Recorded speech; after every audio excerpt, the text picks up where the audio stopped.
कम back come back come back. हर CSK fan के मन में बस यही सवाल है कि क्या सीएसके कम बैक कर पाएगी या नहीं, क्योंकि हमारी सीएसके पिछली 3 मैच हार चुकी है। तो हर सीएसके फैन के दिलों में एक हताशा, एक निराशा, मतलब दिल टूटे हुए हैं, जख्म गहरे हैं। लेकिन हमारी टीम जानी जाती है कम बैक करने के लिए, इसीलिए सीएसके को कहा जाता है कम बैक सुपर किंग्स। तो वो विश्वास जरूर बनाए रखना। लेकिन लेकिन लेकिन कुछ ऐसी चीजें हैं, कुछ ऐसे एसेंशियल रिक्वायरमेंट्स है, कुछ ऐसे बॉक्सेस है कि अगर सीएसके उन बॉक्सेस को टिक कर देती है, उन रिक्वायरमेंट्स को पूरा कर देती है, जो चीजें इस साल सीएसके की टीम में मिसिंग है उन्हें वो वापस ला देती है, तो बिल्कुल सीएसके इस बार प्लेऑफ में क्वालिफाई करेगी और आईपीएल 2025 का टाइटल जरूर उठाएगी। तो आज के इस वीडियो में हम डिस्कस करने वाले हैं उन चीजों को जो चीजें पिछली 3 मैच में सीएसके की टीम में से मिसिंग थी। तो अगर आप मेरे चैनल पर नए हो तो इस चैनल को जल्दी से सब्सक्राइब कर लेना और इस वीडियो को जल्दी से लाइक कर देना। तो बिना कोई रुकावट के, बिना कोई टाइम वेस्ट किए, चलिए शुरू करते हैं इस वीडियो को।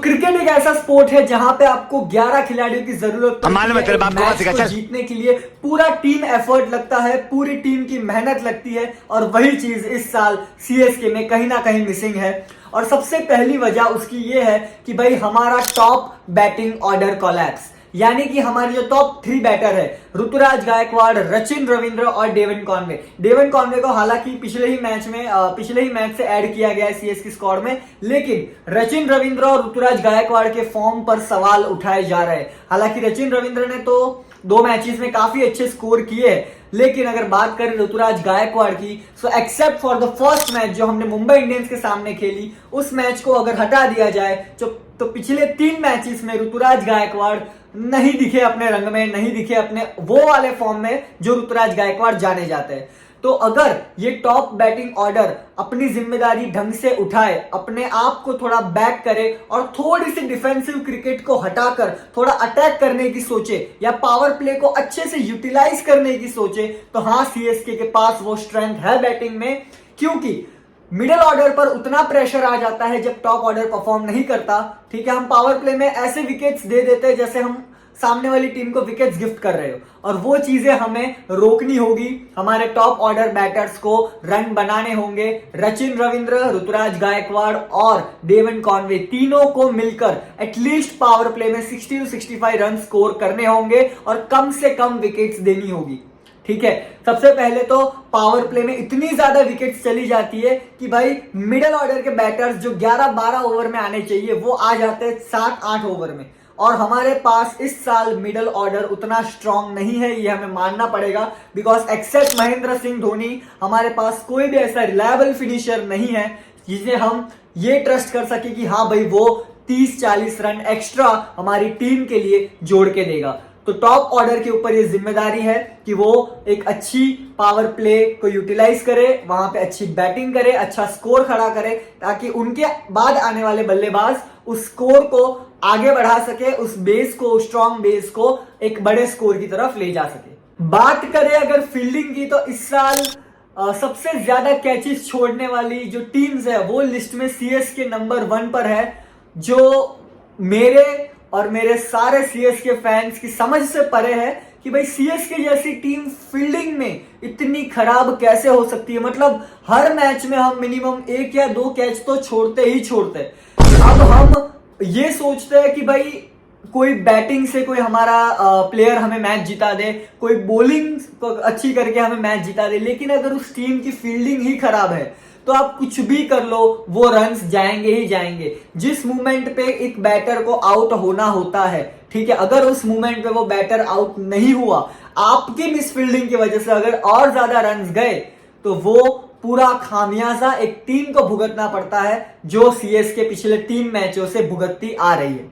तो हमें हमारी फील्डिंग में सुधार लाना पड़ेगा, फील्डिंग यूनिट को स्ट्रॉन्ग करना पड़ेगा। पिछले मैच में जैसे हमने देखा कि मुकेश चौधरी के पास एक बहुत अच्छी अपॉर्चुनिटी थी वो कैच पकड़ने की, लेकिन वो कैच नहीं पकड़ पाए, वो कैच छूट गया, और वो कैच हमें कितना कॉस्टली साबित हुआ था वो हम सब जानते हैं। तो as a fielding unit CSK को अपने आप को बैक करना पड़ेगा और फील्डिंग में थोड़ा सा सुधार लाना पड़ेगा। फिर आती है हमारी बॉलिंग। ऑक्शन के वक्त माना जा रहा था कि सीएसके का स्पिन ट्रायो सबसे तगड़ा है ऑन पेपर, जैसे रविचंद्रन अश्विन, रविंद्र जडेजा और नूर अहमद।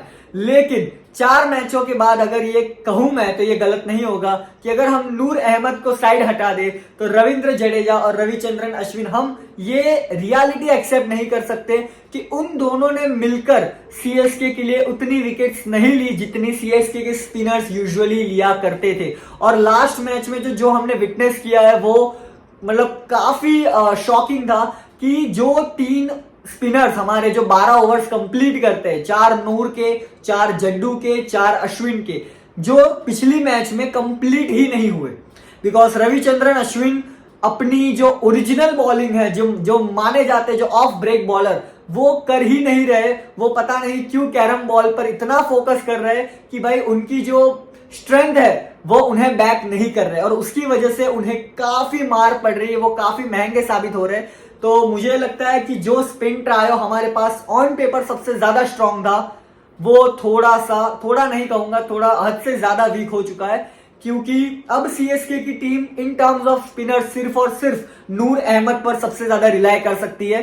बाकी जो 2 हमारे स्पिनर्स है, जो हमारे क्वालिटी स्पिनर्स है, रविचंद्रन अश्विन और Ravindra Jadeja, the legends of the game, जो इस बार काफी महंगे साबित हो रहे हैं, तो उन चीजों को भी in terms off spin department हमें काफी बदलाव की जरूरत नहीं है, वैसे काफी सुधार लाने होंगे और उन्हें अपने आप को बैक करना होगा और एक वो स्ट्रॉन्ग बॉलिंग यूनिट क्रिएट करना होगा जो हमारे पेसर्स को मदद करे। और हमारे पेसर्स खलील अहमद और मतीशा पथिराना, उन दोनों ने एज एक्सपेक्टेड काफी अच्छी बॉलिंग की है, लेकिन जो सपोर्ट उन्हें स्पिन से मिलना चाहिए वो नहीं मिला है। तो बस वो सपोर्ट अगर स्पिन से मिल जाए, हमारी स्पिन से जो 12 ओवर की स्पिन है वो तगड़ी हो जाए, तो सामने वाली टीम को हम इजीली 160 to 170 के अंदर रोक सकते हैं। बैटिंग, बॉलिंग और फील्डिंग, ये 3 चीजों से बनती है क्रिकेट। लेकिन मेरा ये मानना है कि अगर आपको एक मैच जीतना है तो इन 3 चीजों पर तो आपको काम करना ही करना है, लेकिन सबसे स्ट्रांग आपका होना चाहिए वो है इंटेंट,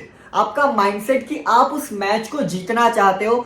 कि जैसे कहा जाता है कि चेपॉक सीएसके का गढ़ है, मतलब एक फोर्ट्रेस, कि जहां पे आकर सीएसके को हराना लगभग मुश्किल ही नहीं नामुमकिन है, जो ये माना जाता था आईपीएल 2025 के पहले। लेकिन royal Challengers Bangalore team CSK में आकर सीएसके को हराकर चली गई, दिल्ली कैपिटल्स सीएसके में आकर, चेपॉक में आकर सीएसके को हराकर चली गई। तो अब ये एक जो फोर्ट्रेस, जो किला हमने बनाया था चेपॉक, वो अब नहीं रहा। क्यों? क्योंकि सीएस की टीम का इंटेंट मिसिंग है, वो माइंडसेट मिसिंग है, वो अग्रेशन मिसिंग है, वो अटैकिंग मेंटालिटी मिसिंग है कि भाई हमें ये मैच जीतना है। हम काफी आसानी से सामने वाली टीम को अपने ऊपर हावी होने दे रहे हैं। जो सीएसके को मैं जानता हूं, जो सीएसके को हम सीएसके फैंस जो 2008 से सीएसके को जानते हैं, वो ये सीएसके नहीं है। क्योंकि जो सीएसके को हमने विटनेस किया है वो अटैकिंग सीएसके वाली वाइब्स नहीं आ रही है इस साल। तो अगर उस इंटेंट में हम थोड़ा सुधार करें, हम डिफेंसिव क्रिकेट को छोड़कर थोड़ा अग्रेसिव क्रिकेट खेलें, थोड़ा अटैक करें, थोड़ा अपने आप को बैक करें एज ए टीम, तो हम ये मैच इजीली जीत सकते हैं। और सीएसके के पास वो स्ट्रॉन्ग टीम है, ऐसा नहीं है कि सीएसके के पास प्लेयर्स नहीं है, ऐसा कुछ है, हमारे पास वो टीम है।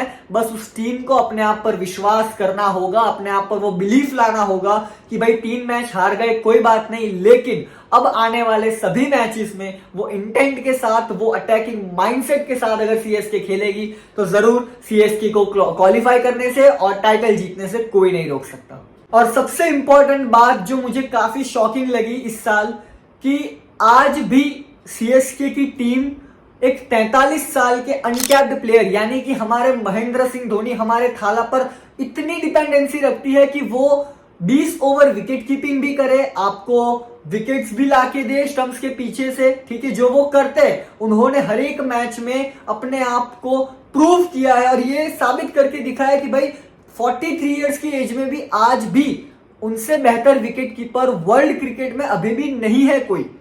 लेकिन आप फिर भी एक्सपेक्ट करते हो कि भाई वो इंसान 20 ओवर कीपिंग भी करे। फिर आपको जब चेस करने की बारी आए, तो जब टॉप ऑर्डर कोलैप्स हो जाए, मिडिल ऑर्डर में कोई बैटर बचे ही नहीं, फिर आप एक्सपेक्ट करते हो कि महेंद्र सिंह धोनी आए और सिंगल हैंडेडली मैच जिताए। तो ये काफी शर्मनाक बात है सीएसके जैसी टीम के लिए। बल्कि सीएसके टीम के प्लेयर्स को ये सोचना चाहिए कि भाई हम ऐसी बैटिंग करें कि हमारे माही को बैटिंग करने आने की जरूरत ना पड़े।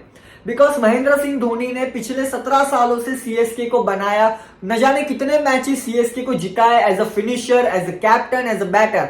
तो अब ये सीएसके टीम के बाकी प्लेयर्स की जिम्मेदारी है, जो हमारे यंग प्लेयर्स है उनकी जिम्मेदारी है कि वो महेंद्र सिंह धोनी को अब मैच जिता के दे, ना कि उनके ऊपर डिपेंड रहे, उनके ऊपर रिलाय करे कि नहीं भाई वो हमारे एक फिनिशर है जो हमें सिंगल हैंडेडली मैच जिता कर देंगे। और वो पूरी कोशिश करते हैं, लेकिन बात आती है सपोर्ट की।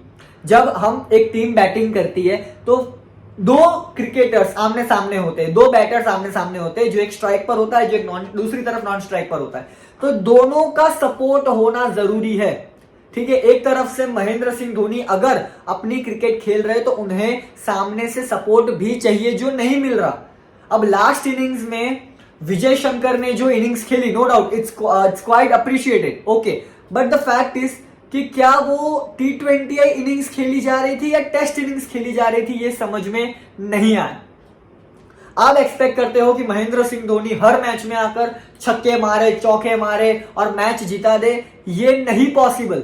बिकॉज अगर आपका टॉप ऑर्डर ही रन नहीं बना रहा, 30-40 रन में 3 विकेट चली जाती है, 4 विकेट चली जाती है, तो फिर आप रिलाय नहीं कर सकते एमएस धोनी पर। बिकॉज वो इंसान की अब एज उतनी नहीं है कि वो आपको एक सिंगल हैंडेडली मैच जिता कर दे। तो ये चीज सीएसके टीम को समझनी होगी। और महेंद्र सिंह धोनी सीएसके टीम पर कोई लायबिलिटी नहीं है, क्योंकि मैं ये मानता हूं कि एमएस धोनी जैसा विकेट कीपर, एमएस धोनी जैसा लीडर अगर आपकी टीम में आज भी खेल रहा है तो वो आपका सबसे बड़ा एडवांटेज है, वो आपका सबसे बड़ा प्लस पॉइंट है, जिसे आपको यूटिलाइज करना चाहिए ऑन द फील्ड, ना कि उन पर इतना डिपेंडेंट हो जाना चाहिए कि नहीं भाई हमारे थाला है, 43 साल के हो चुके हैं, फिर भी हमें सिंगल हैंडेडली मैच जिता कर दे। तो जितनी जल्दी हमारा टॉप ऑर्डर इन चीजों को समझेगा, एक्सेप्ट करेगा, उतनी जल्दी सीएसके कमबैक करेगी और अपने आप को एक अच्छी पोजीशन में देख सकेगी। सो ये थी कुछ चीजें, ये थे कुछ बॉक्सेस जिनको सीएसके को कंपल्सरीली टिक करना होगा, क्योंकि 4 मैचेस हो चुके हैं जिसमें हमने पहला जीता और बाकी 3 हम हार चुके हैं। क्वालिफिकेशन के लिए मिनिमम 8 मैच जीतना जरूरी है, 16 पॉइंट्स हमें चाहिए। तो अभी बाकी 10 में से हमें 7 मैच बिना कुछ सोचे जीतने हैं, हमारे पास कोई ऑप्शन नहीं। और मैं तो ये कहता हूं, ये सोचो ही मत कि 10 में से 7 जीतने, ये मान के चलो कि 10 में से 10 जीतने हैं और 22 पॉइंट्स के साथ आईपीएल के लीग स्टेज को खत्म करना है और एक रोरिंग कमबैक के साथ क्वालिफाई करना है। तो सीएसके अगर इन चीजों को जल्दी से जल्दी, इन बॉक्सेस को जल्दी से जल्दी टिक कर देगी तो yes, we still have that chance, we still have that spark कि हम आईपीएल 2025 की ट्रॉफी अपने नाम कर सके। और सबसे मेरी खास रिक्वेस्ट जो हमारे सीएसके के फैंस हैं कि प्लीज अपना सपोर्ट, अपनी चीयर्स, अपना बिलीफ बनाए रखे सीएसके टीम के लिए, क्योंकि ये वही टीम है जिन्होंने हमें इतने सालों में इतनी खुशियां बटोरने के, इतनी खुशियां सेलिब्रेट करने के मौके दिए। तो अगर हमारी सीएसके टीम का एक रफ फेज चल रहा है जहां हम 3 मैच हार चुके हैं, तो हमें इस वक्त सीएसके टीम को सपोर्ट करना है, उनके लिए और चीयर करना है और ये उम्मीद करनी है, ये प्रार्थना करनी है कि जल्दी से जल्दी हमारी सीएसके टीम कमबैक करे, अगली मैच जीते और एक विनिंग ट्रैक पर वापस आए। So that's it for this video. अगर आपको ये वीडियो अच्छा लगा हो, अगर आपको मेरे फैक्ट्स, मेरे स्टेट्स अच्छे लगे हो, मेरी बातें अच्छी लगी हो, तो प्लीज इस वीडियो को लाइक कर देना, चैनल को सब्सक्राइब कर देना और अगर आप सीएसके फैन हो तो एक अच्छा सा कमेंट कर देना सीएसके टीम के लिए, महेंद्र सिंह धोनी के लिए। So thank you so much for watching और सीएसके को चीयर करते रहना। Until then, good bye.